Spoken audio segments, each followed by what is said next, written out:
Jadi nama itu doa, Pak. Nama itu doa. Maka berilah nama anak dengan nama yang mengandung doa. Yud'a bi asma'ihim, nanti dipanggil dengan nama-nama mereka dan nama orang tuanya. Orang tua diminta pertanggungjawaban soal nama. Ingat cerita Umar bin Khattab ketika orang tua mengadu kepada Sayyidina Umar, "Ya Umar, anakku durhaka kepadaku, harus kuapakan anakku ini?" Bu, rupanya anak ini cerdas. "Ya Sayyidina Umar, apakah anak ada hak pada orang tuanya?" Apa jawaban Sayyidina Umar bin Khattab? "Ada." "Tunjukkan kepadaku, ya Sayyidina Umar, sampaikan kepadaku." Yang pertama, mengajarkan Al-Quran dan Sunnah kepada anak. Nih. Yang kedua, mencarikan ibu yang baik buat anak. Artinya memilih istri yang salehah. Maka itu Arifin mengajarkan anak-anak muda yang belum nikah, memilih istri itu jangan susah-susah, sederhana saja, asal cantik tapi solehah, sudah terima saja. Kaya juga nggak apa-apa, ikhlas, latar belakang rumahnya luas sekali, udah terima saja. Bu, Arifin dapat jodoh itu di tempat ceramah. Beliau ngikutin dari bujangan, ya bang ya. Pas lagi ceramah, saudara-saudara lewat nyirepin air minum. Begitu melihat, langsung doa. Ini maaf doanya, takut pemirsa menghafalnya. Kalau dihafal, bahaya. Ini doa jodoh, kalau dibaca mustajab. Begitu melihat, jadi istri. Allahu Akbar, walillahil hamd. Tapi malamnya qiyamul lail, minta jodoh pada Allah. Allahu Akbar, walillahil hamd. Jadi pembiasaan yang baik. Lanjutkan cerita Sayyidina Umar ini. Kemudian apalagi? Memberi nama anak dengan nama yang baik. 3 yang akan dipertanggungjawabkan di akhirat nanti. Apa? Anak itu protes. "Ya Sayyidina Umar, ayah saya tidak pernah mengajarkan Al-Quran dan Sunnah kepada saya. Saya protes. Dan ibu saya wanita musyrikah, wanita syirik, yang tidak beriman kepada Allah, tidak beriman kepada Rasulullah SAW. Dan tahukah Sayyidina Umar, nama saya Ja'lan." Apa itu Ja'lan? Kuda liar. Apa jawaban Sayyidina Umar? Mengarah langsung kepada bapak. "Wahai bapak, sebelum anak bapak durhaka kepada bapak, bapak sebagai orang tua lebih dahulu durhaka kepada anak bapak." Tuh, makanya beri nama anak nama yang mengandung doa. Jadi semua nama mengandung doa semua. Allahu Akbar. Mudah-mudahan anak-anak kita anak-anak soleh-solehah semua ini. Ya Allah, senang yang melihat anak-anak. Bu, yang kedua, fungsi rumah sebagai musalla. Jangan jadikan rumah, kata Nabi, kayak kuburan atau hanya tempat buang hajat. Rumah itu musalla. Nawwiru buyutakum bitilawatil Quran wassalah. Terangilah rumah tanggamu dengan salat dan bacaan Al-Quran. Ya tentu yang dimaksud salat apa ini? Sunnah. Afdhalus salat salatul mar'i fi baitihi ilal maktubah. Seutama-utama salat itu di rumah, kecuali wajib. Afdalnya di masjid bagi bapak-bapak. Tuh. Hanya Arifin rumahnya selalu di samping masjid. Kontrak kos sampai diamanahi rumah oleh Allah, selalu cari masjid. Sampai keluar kota, keluar negeri, pengennya dekat masjid terus, supaya bisa 5 waktu berjamaah. Bahkan Ustadz sering tidur di mana Ustadz udah? Di masjid. Makanya orang-orang beriman itu nggak jauh dari masjid, kayak ikan sama air. Kalau ikan bisa dengan air, ikannya mati, ikan asin. Mati iman kita kalau nggak ke masjid. Makanya dakwah lewat cahaya hati, lewat masjid. Senangnya masjid. Masjid terus. Bapak-bapak, apa alasan subuh nggak ke masjid? Hanya satu, al-malasu. Itu bahasa Arab yang orang Arab nggak paham, kecuali Arab Boyolali. Bang, malas tuh bahasa Jawanya apa bang? Wegah. Set atau wegah? Wegah.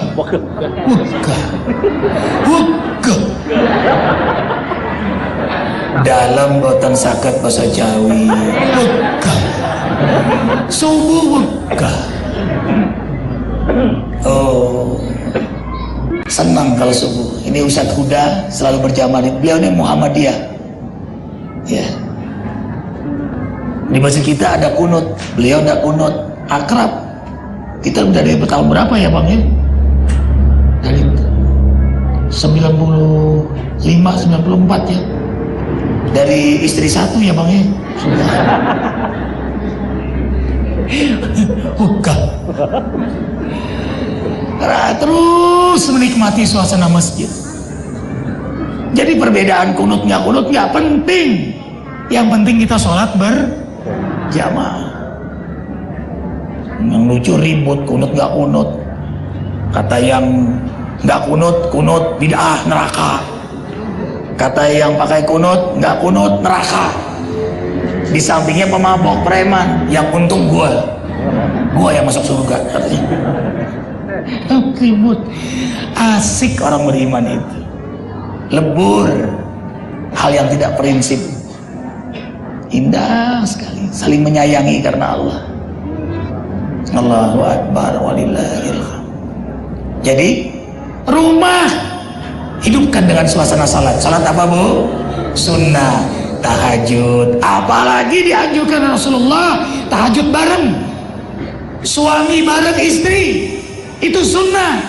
Wa ta'ifatum minal ladzina ma'ak wallahu yuqaddirul laila wan nahar alima lan tusuhu fataba alaikum faqra'u ma tayassara minal Qur'an.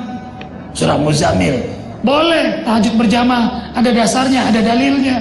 Bahkan sahabat Nabi ngikutin Nabi, cuma nggak ada yang kuat kalau ngikutin Nabi.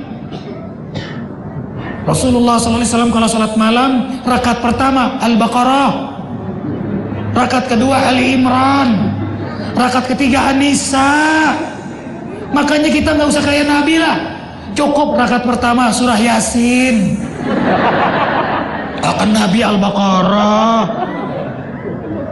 Rakaat kedua cukup Ar-Rahman. Rakaat ketiga cukup Al-Waqi'ah. Ya bu, ini kulhu inna a'tayna kulhu. Anak kecil tuh dari dulu tuh dia kulhu inna a'tayna, dari TK sampai sekarang kulhu inna a'tayna. Makanya kulhu tuh diberi nama surah Al-Ikhlas, karena kita ikhlas membacanya. Bahkan kalau imam jadi baca kulhu, sholat tarawih paling demen jadi makmumnya kita. Jangan remehkan surah Al-Ikhlas itu tauhid. Ya. Banyak orang masuk Islam itu karena mengkaji surah Al-Ikhlas. Seorang petinggi agama masuk Islam karena studi banding agama. Dia pelajari, ketika belajar Islam, pertama dia pelajari surah Al-Ikhlas.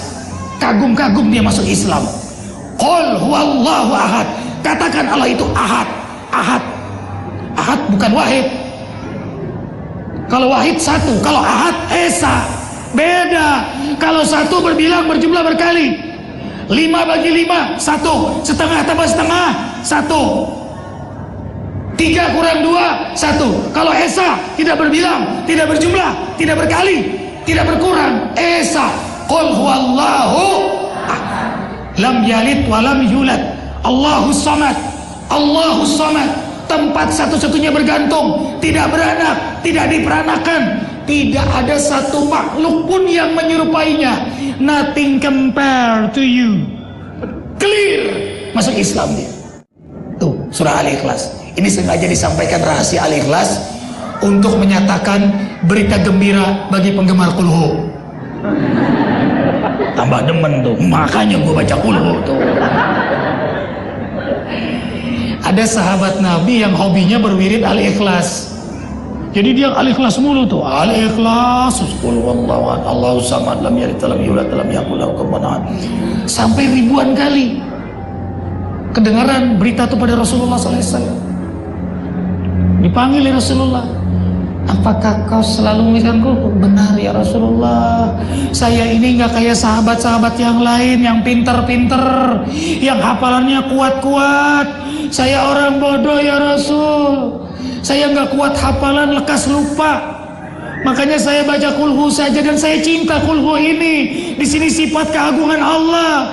Saya cinta Allah, saya cinta Al-Ikhlas. Dipeluk oleh Rasulullah, nanti kamu masuk surga karena surah Al-Ikhlasmu yang selalu kau wiridkan. Tambah demen tuh. Makanya gua kali ikhlas tuh. Yang kedua, rumah hidupkan dengan baca Al-Quran.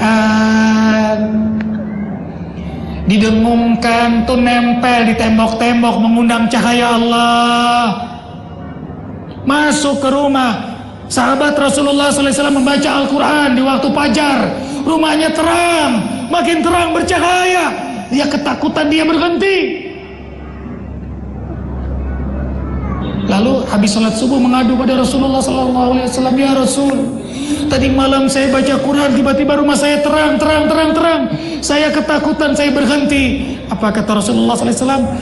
Itulah malaikat rahmat yang hadir di rumahmu. Seandainya kau baca terus, maka seluruh kampung akan melihat cahaya rumahmu itu. Sekarang jarang rumah dibacakan Al-Quran. Yang terdengar dentuman-dentuman musik, lagu-lagun yang buat dia lalai dari ingat Allah. Allahu Akbar. Maka itu jadikan rumah sebagai musola. Yang ketiga, rumah junnatun, pelipur lara, pelepas duka. Kokohkan tauhid anak di rumah kita itu, dan buat ia betah, senang di rumah. Ayah ibu menyenangkan, ayah ibu damai, rukun. Nah, karena itulah poin yang keempat, yang terakhir, baiti jannati, jadikan rumah tangga surga sebelum surga. Ustaz Huda kan sudah dari tahun 95 sama Arifin. Kalau Arifin mau berangkat, cium. Kalau pulang, cium. Mau makan, cium. Selesai makan, cium.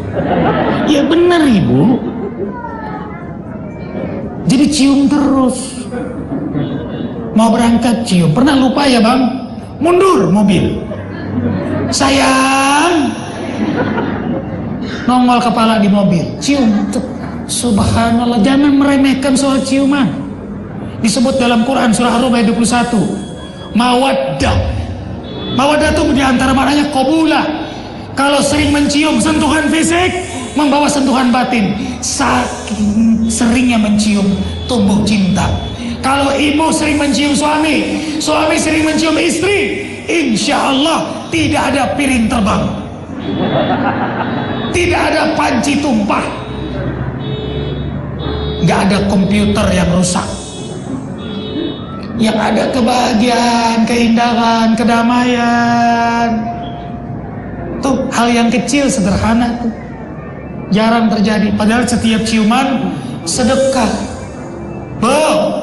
Setiap ciuman sedekah. Makanya suami berangkat kerja, Pak, tunggu dong Pak. Mas, tunggu Mas, sedekah Mas. Insya Allah suami terlambat kerja, karena setelah sedekah zakat. Aminkan doa ini ya Allah ya Rabbana. Bahagiakan rumah tangga kami dunia akhirat. Jangan pisahkan keluarga, anak cucu keturunan kami di surga nanti ya Allah. Masukkan semua ke dalam surgamu ya Allah.